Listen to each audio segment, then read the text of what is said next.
ሰሙም እንደ ይሄን ውሰዱልኝ ከዚህ እባክህ እኔ ልጅ ስልኬን ስራልኝ እባክህ። ቆይ ምን አድርግ ነው የሚሉኝ? እርሶ ስራ የለዎትም እንዴ?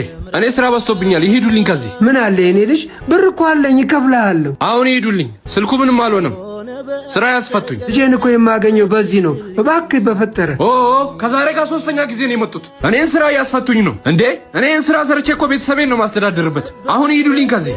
ምን አለበት ታስተካክላችሁ? አባት አይሆኑ? እሱን አንተ አትነግረኝም ነው ወይስ አዲሱ የሌብነት ሲስተማችሁ ነው? ማለት ሌቦች ተነቅቶባችኋል። እሺ የምን ሌብነት ነው የኔ ልጅ?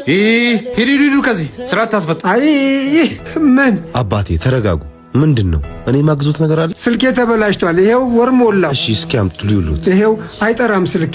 አልጠራም ነው ያለው? እሺ ቁጥሩን ንገሩኝ። 091378 እሺ ይሄው እየጠራ እኮ ነው ጋሼ። ምን እንዴ ይሰራል? ይሰራል እኮ አባቴ። ታዲያ ለምንድን ነው ልጆቼ የማይደውሉልኝ? ከሰራ የተበላሸ የመሰሉት ለዛ ነው። አዎ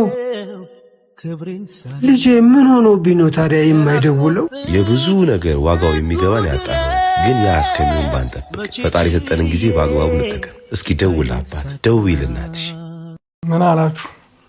እስቲ የተሰማችሁን ኮሜንት ላይ አሳውቁ።